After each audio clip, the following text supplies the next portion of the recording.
Troisième jour. Marie et la Sainte Eucharistie. En dehors des lumières spéciales que Marie pouvait avoir pour connaître l'avenir et les desseins de son Fils, elle devait savoir, comme les apôtres et tous ceux qui l'avaient entendu, l'annonce mystérieuse que Jésus-Christ avait faite un jour, à la suite du miracle de la multiplication de pain, de la transformation de son corps en nourriture et de son sang en breuvage.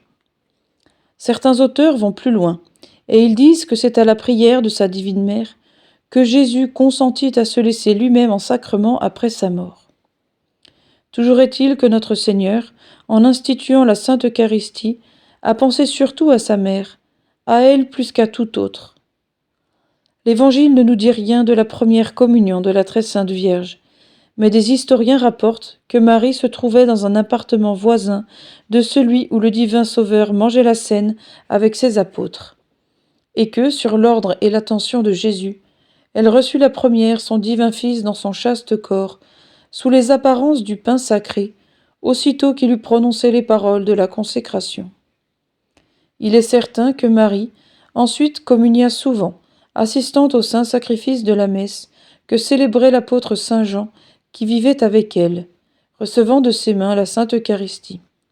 Et on raconte que par un miracle unique, mais digne de l'affection filiale de Jésus pour sa mère et de l'amour de Marie pour son Fils, les saintes espèces qui contenaient réellement le corps, le sang, l'âme et la divinité de notre Seigneur, au lieu de se transformer comme chez tous, en faisant disparaître avec elles la présence réelle du Verbe incarné, se conservaient intactes dans la poitrine virginale de Marie, d'une communion à une autre, lui donnant le bonheur et l'honneur ineffables d'être continuellement en union vivante et réelle, en intimité de vie avec son divin Fils. On ne peut douter, en tout cas, du vif désir que devait posséder la très sainte Vierge de s'unir de plus en plus son divin Fils Jésus par la sainte communion, de vivre davantage de son amour et de sa grâce, et de la ferveur et dévotion avec lesquelles elle devait honorer les saints mystères. Jeanne d'Arc fut toujours portée d'une dévotion ardente et touchante envers la Sainte Eucharistie. Elle aimait à aller visiter souvent notre Seigneur, à le prier longuement au Saint-Autel. Elle communiait fréquemment, et encore plus, après que les saintes du ciel l'eurent poussée à une plus grande piété, elle sentit le besoin de s'unir toujours davantage à son Dieu et de se remplir de plus en plus de son esprit et de sa force. Elle assistait assidûment au saint sacrifice de la messe, et au début de sa chevauchée militaire, ayant été obligée de passer plusieurs jours à travers le pays rempli d'ennemis, sans pouvoir entendre la sainte messe, elle se dédommagea au premier jour où elle le pouvait, en assistant à 3 ou 4 messes consécutives. Partout où elle passait, partout où elle séjournait, à Orléans, à Poitiers comme à Chinon, elle édifiait et frappait tout le monde d'admiration par sa dévotion à se rendre à l'Église et par sa manière angélique de recevoir la Sainte Communion.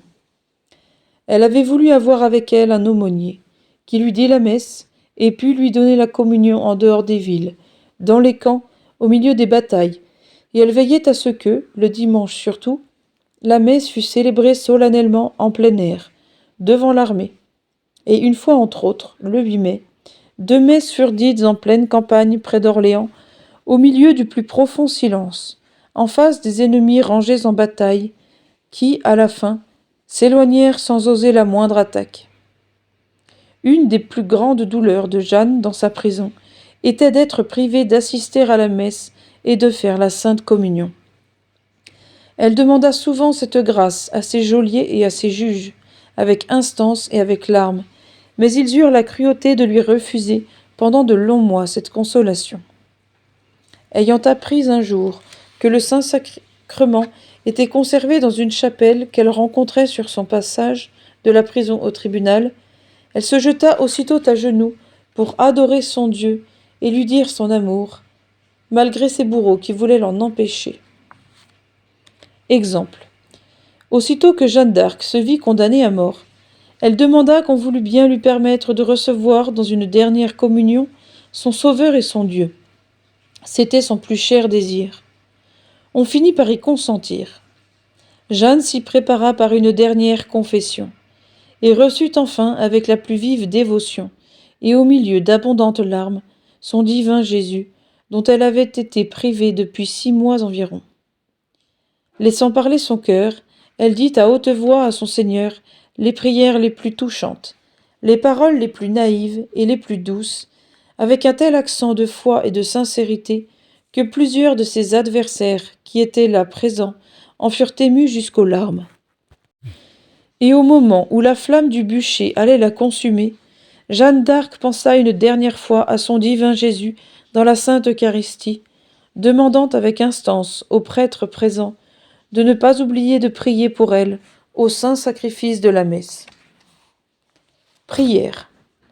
Très sainte Vierge Marie, Mère de la divine grâce et Vierge fidèle à toutes les grâces, obtenez-nous de profiter de la présence réelle et de toutes les grâces de notre divin Sauveur dans la Sainte Eucharistie, et pour que nos actes d'adoration et d'amour soient plus agréables à notre Seigneur Jésus-Christ et nous méritent plus de grâce, veuillez y joindre vos prières et nous accorder un peu de vos dispositions de foi et de dévotion.